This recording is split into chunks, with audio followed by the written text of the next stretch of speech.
I'm Randy Rosenblum. And I'm Tarek Patel from High School on SI. And this is SoCal Prep Report.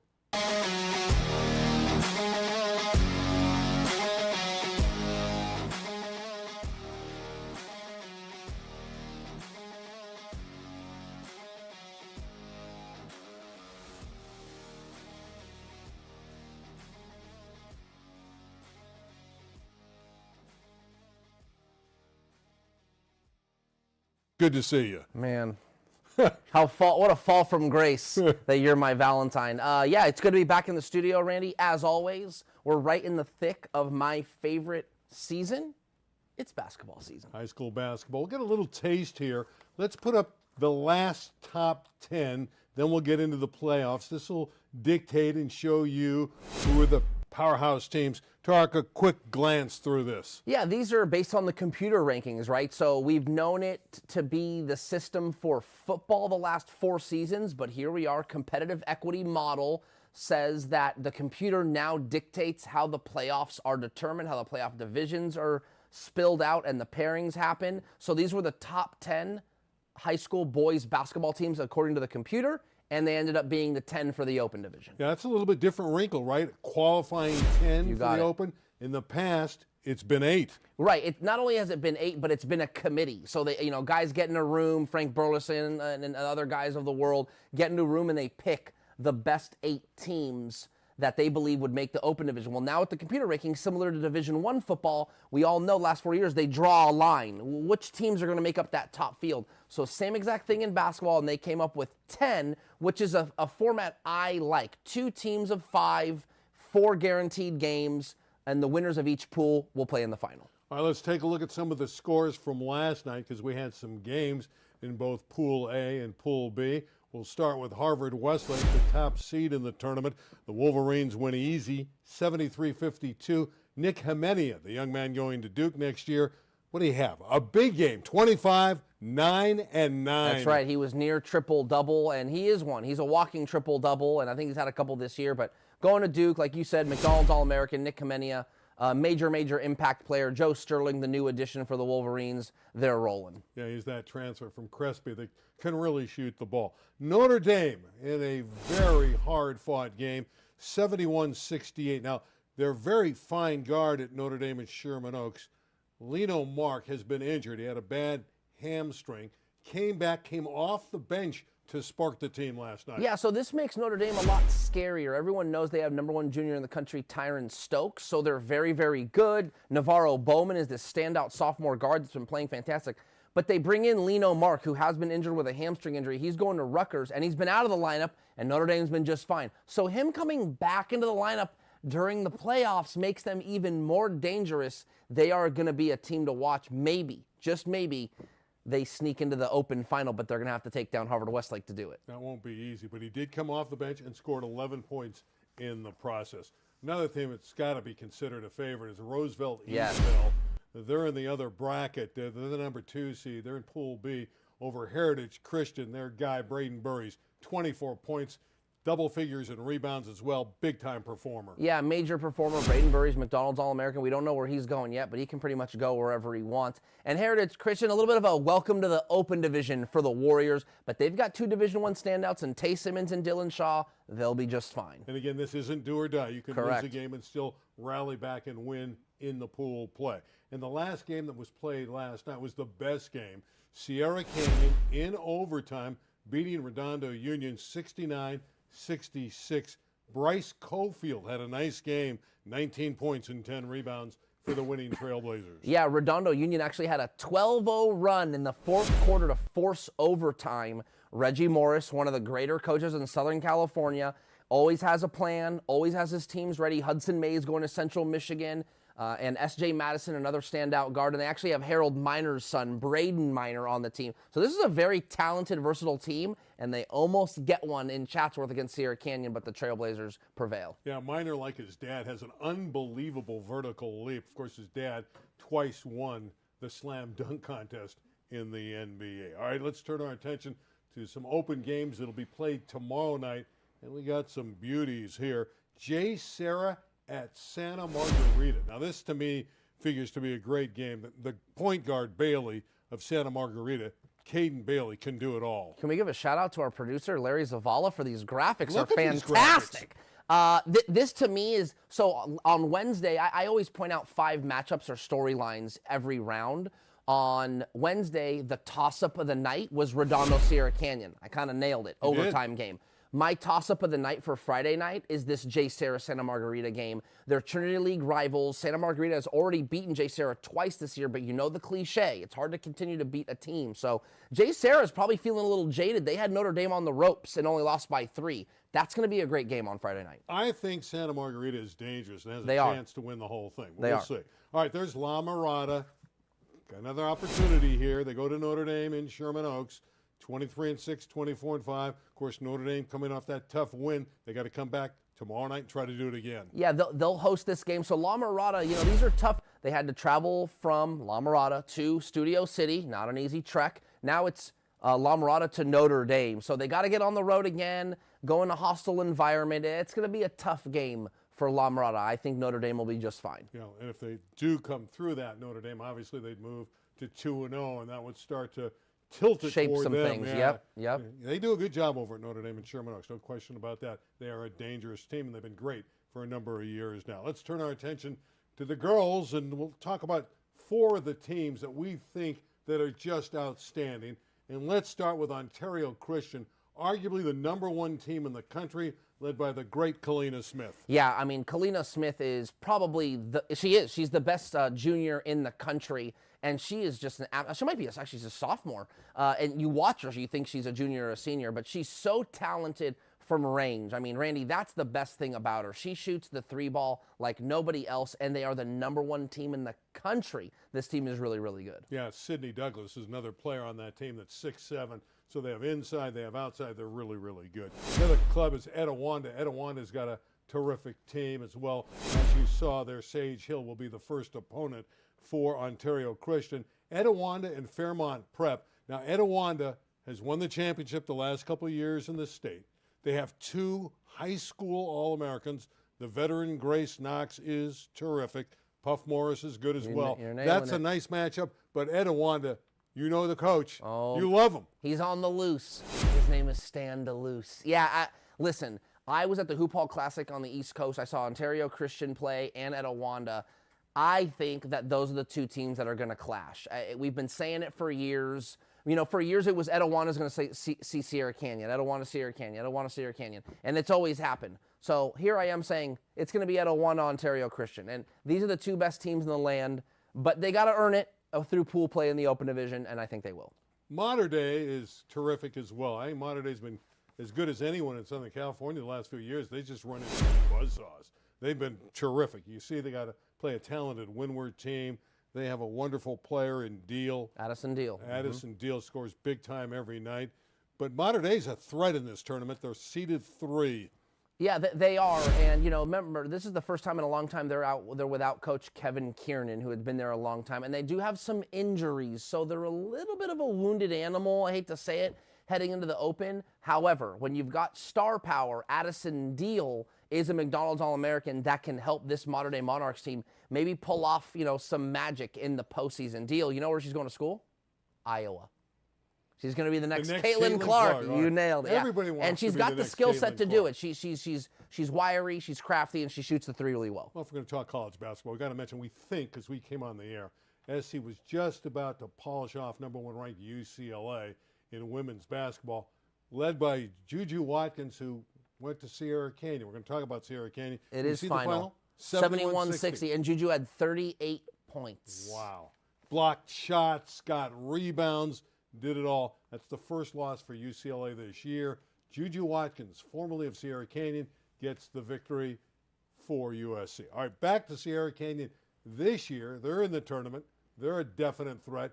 You love Jersey Robinson. I do. I think she's a really good player. She's the #1 junior in the country, and she's just really a physical specimen. She's probably about 5'10", and physical. I mean, I literally every sense of the word, both athletically, in her physique, and how strong she is going to the basket. Her jump shot's polished. She's terrific. Here's the question for Sierra Canyon. Do they have the horses? Do they have enough depth, enough impact players? I don't know. We're going to find out. Well, you could have said the same thing when Juju was there. I know she was surrounded probably by better players, but Juju was the star. Can Jersey take them all away like Juju did? Juju's teams had better. I mean, remember They had better. some better. She had a better supporting cast than Jersey has on this team. That's just the truth. I think Alicia Kamaki would agree. I agree. So it's gonna be an uphill climb for Sierra Canyon. They'll be right there in the thick of things. But I'm telling you, it's Ontario Christian and Etiwanda. Those are the two teams. Let's talk a little city section basketball on the boys' side. And it's got to be Chatsworth. They're going to be the top-ranked team. They're great out of the West Valley. And they have a guy by the name of Arenas who just this week outscored Silmar by himself. He beat him 63-53. He's brilliant. Yeah, this is a player that I've been able to watch the last 3 years. Remember, he's only supposed to be a junior. He's reclassified and since committed to USC. He's going to play for Eric Musselman here at the Galen Center next year. And really tremendous player, 6'6", wiry, can really score the ball. Clearly, 63 points isn't easy. And let's not forget, last year in the state final, scored 44 points, which was a record. Last person to score that many points in a state final, Tracy Murray, and I think it was like in 1989. So this is a very, very tremendous, talented, five-star player. Elijah Arenas, of course, his dad, Gilbert. What about the supporting cast? We just mentioned that about Sierra Canyon's girls. What about the supporting cast for Arenas? Yeah, this Chatsworth team probably deserves a little bit more praise because it is more well-rounded than it gets credit for. Sam Harris, the coach, has them playing better defense, and they do have some nice pieces that complement Arenas, and I think make them the front runner to win the Open City title. Yeah, and then we'll find out what the brackets are in the city section over the weekend. By the way, tomorrow night, Birmingham is the challenge for that fine team from Chatsworth High School. I like Westchester. They won the Western League this year. Ariza's a terrific player, Taj Ariza. But again, the favorite will be Chatsworth. And there's another team that is very strong. That's Palisades. They're in that same Western division, that Western League. They've had a tough year, as we all know. And our Tarek Fatal has more about what happened at Palisades High School. Tarek Fatal here. Friday afternoon, literally at 10 afternoon, I am on the campus of Palisades High School here in Pacific Palisades. As you can tell, standing on green grass, a lot of buildings still up. In fact, there is a lot of carnage on this campus. But from where I'm standing, football field intact, basketball gym, baseball field completely intact. Now, there is some carnage on the other side of the campus, and I'll show that to you, but I want to encourage everybody that today is a good day in regard to knowing this school can absolutely recover. I felt it meaningless to go cover a basketball game or even do anything sport related when there were people wondering if a long-time standing high school was even still here. So got by 2 security checkpoints, showed my credential, was able to get by, totally pleasant, totally nice. Told them, hey, I want to make sure this high school is okay. And you know what? I would like to say after being around the whole campus now, things are going to be okay for Palisades High School. Just wanted to show you that a lot of Palisades High School is okay. And this community will rebuild. A lot of encouraging signs today. I felt I saw, being literally the only one on campus today. Be sure to visit si.com/high school for more exclusive coverage of Palisades Charter after the Palisades fire. Great report from Tarek. We know how it affected the families. It was devastating. It was heartbreaking. But Tarek, how did it affect you going out there? Yeah, I think to me there were so many, I don't want to slam anybody. There was so much mayhem ensuing because of the fires. People thought that Palisades had burnt down. I mean, there was really that notion out there. So I thought, you know what, I'm going to grab my credential and I'm going to give it a shot. And I got past the National Guard. I got past the police and LA County Sheriff with my credential. And I was just honest. I said, hey, I want to go check out the school. And when I got there, I was very encouraged by what was still there. Certainly some damage, but nothing that the school couldn't come back from. So for me, I felt like it was a good day for small local journalism to get out there and show people this school is just fine. That's great to hear, and it's great to hear, too, that the Palisades boys basketball team is a contender. Yeah. And I get the feeling in talking to some of the coaches on campus, not that they've overcome it mentally, because it's never going to be easy to do that, but they've gotten by to a certain degree because the love for their teams and the kids are embracing the fact that they're back in playing sports. So that's well said. awesome. That's absolutely awesome. All right, speaking of awesome, there's some players from this area, Southern California, that have gone and they're going to be part of the McDonald's All-American basketball. 6 teams, 6 players on the teams, both boys and girls, 3 and 3, are going to play in the McDonald's All-American game. One of them is Elijah Arenas. It's a great list. Yeah, I mean, this is, again, Elijah Arenas from Chatsworth. The last city section player to go to the McDonald's All-American game, if I'm not mistaken, was Renardo Sidney back in 2009. So Elijah Arenas is a talented player, and, you know, now again going to USC. Here he is. It's a little action here at the state final. Can score with ease, so certainly deserving of being a McDonald's All-American. Braden Burries is going to go. He's the young man from Roosevelt, Eastville.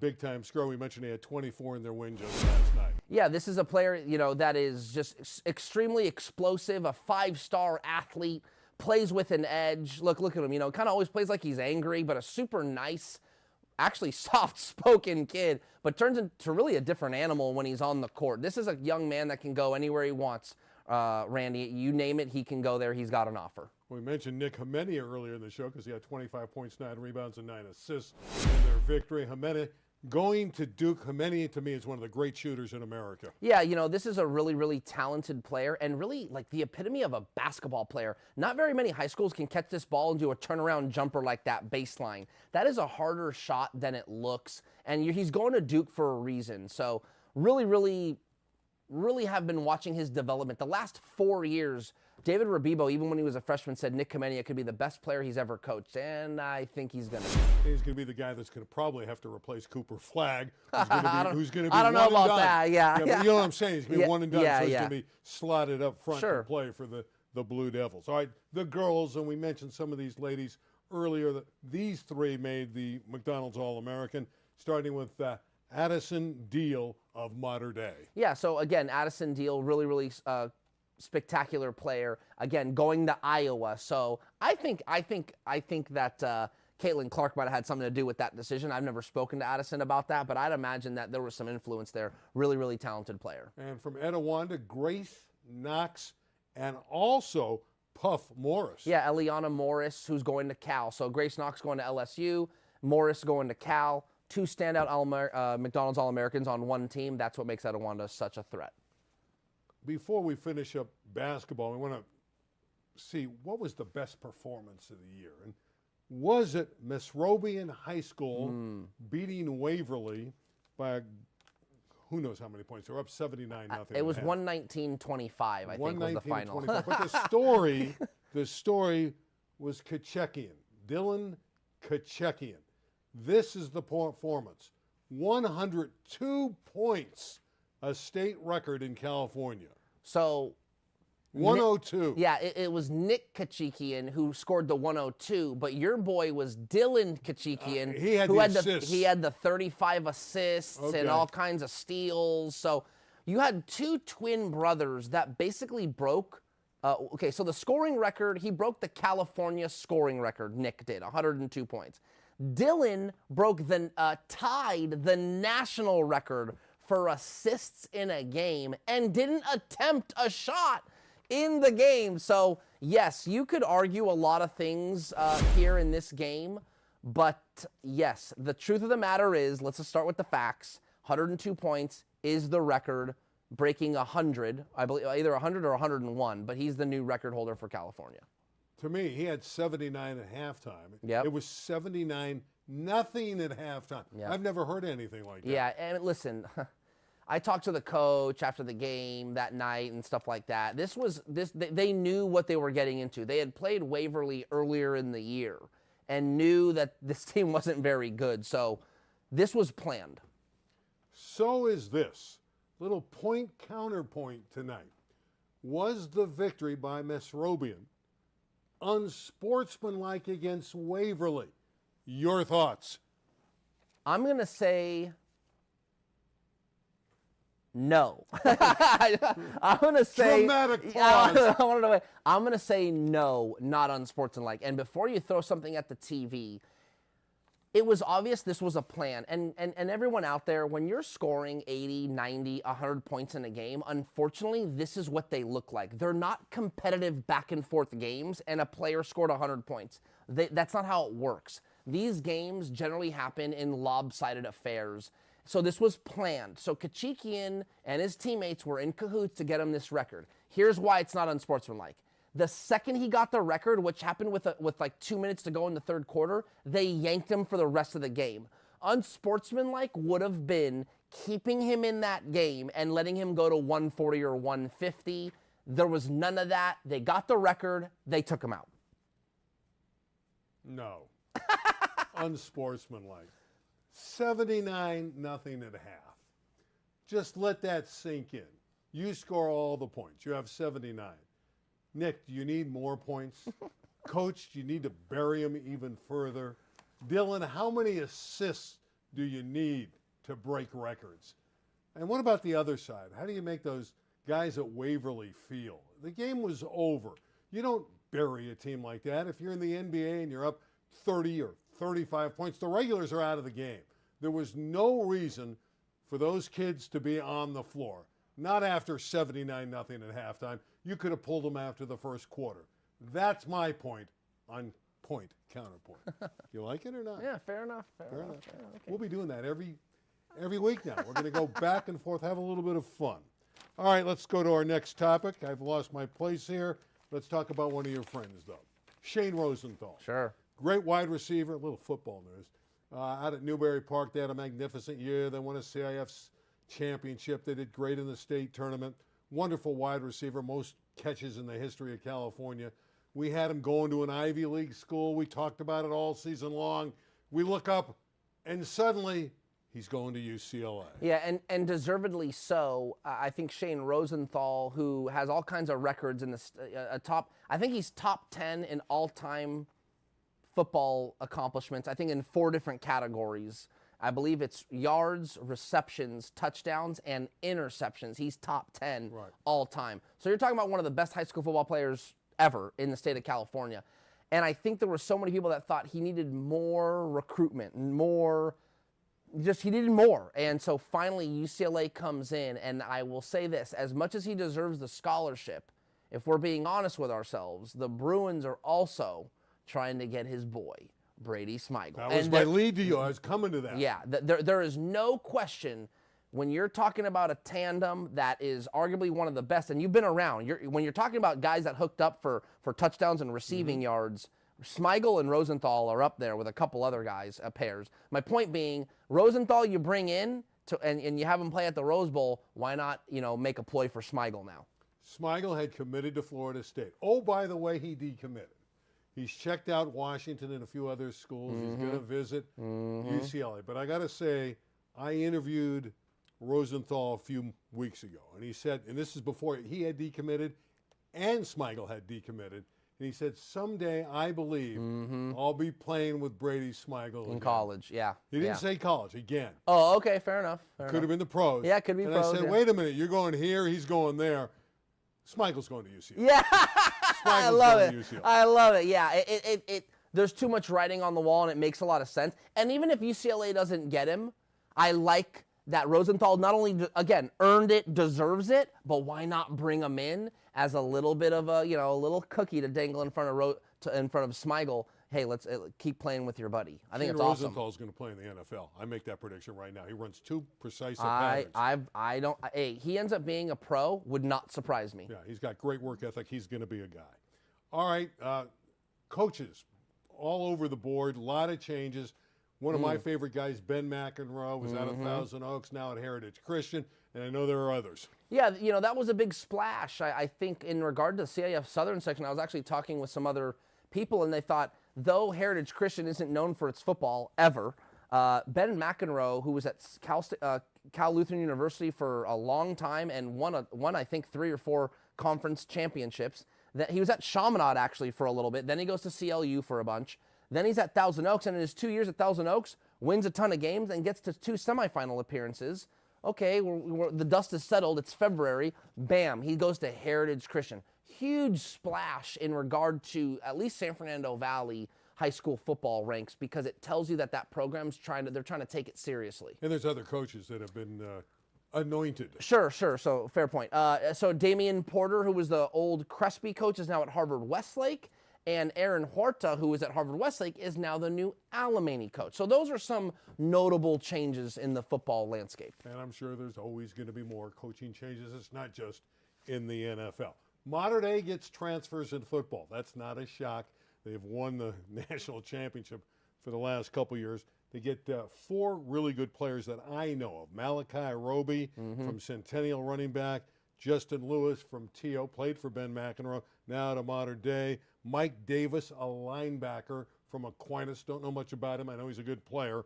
And the big one, Ryan Hopkins, the quarterback in the league at J. Sarah, transfers to Modern Day. Yeah, to me, Hopkins was, remember, he was kind of like a breakout player of the year type candidate, because he really came out of nowhere. J. Sarah had a kid named Michael Tollefson that played quarterback for them, and he transferred. So Ryan Hopkins gets thrown in to be the starting quarterback, and J. Sarah had a great year. Dual threat kid, kind of like a Johnny Manziel type game. Really a fast twitch athlete with a nice arm. So it'll be different. So they had Dash Byerly this year, who was a little bit more drop back, kind of a pocket passer, but showed he had a... No, he could run. He had wheels. He could run. Yeah. I think Hopkins running is part of his game. It's like Byerly could run, Hopkins runs. It's part of his DNA. So it'll be a little bit interesting to see that kind of offense this year. Did you say run? That's a great transition to our next story. We're getting near the end of the show.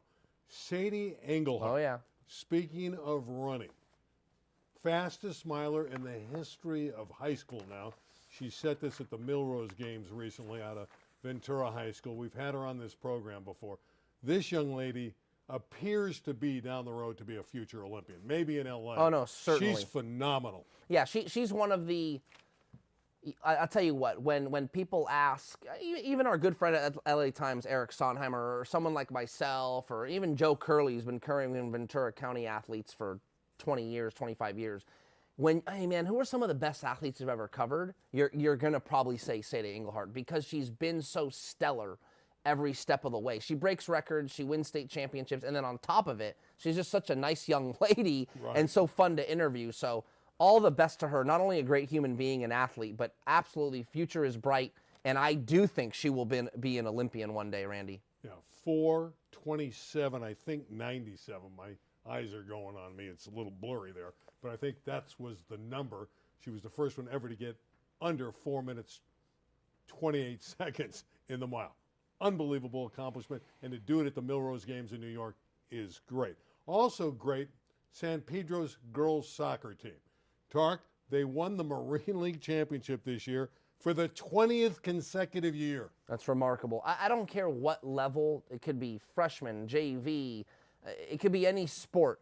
When you're winning at that level for that long, that needs to be, what's the word? It needs to be spoken about. It needs to be highlighted. Honored. And so honored is the right word. And I believe that is something that I'm glad you mentioned, because that is quite a feat. 20 in a row? 20 in a row. That's fantastic. Leilani Padilla is the star this year, 46 goals.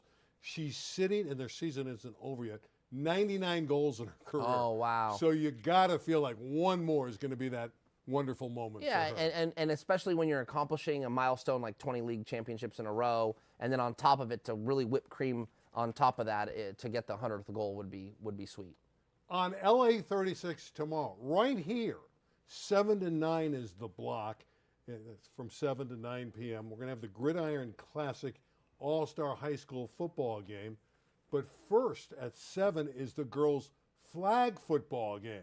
So you're going to see the best stars in the city section on the girls' side and the boys' side, 7 to 9. And I think we're going to run it in that time block all the way through the weekend. So Saturday, Sunday, 7 to 9, and of course tomorrow night as well. Any particular athletes you're looking forward to seeing in those games? Well, they're all there. What I like about the Gridiron Classic and what Chuck Price has done is he's been able to get the best players to come and play. So all the top guys from all the top schools and the young ladies, they're all there. It'll be fun to watch. Tarek, our time is out. Can I predict the MVP of the football game? Which one? The boys game. Okay. Jameer Torres from King Drew. Did you watch the game? Jameer Torres was great. I don't even remember. I don't even remember who the MVP was, but he was great. Okay. For Tarek, I'm Randy. We'll see you next Thursday, right here on SoCal Prep Report. I think you nailed it. I think he might have been the MVP.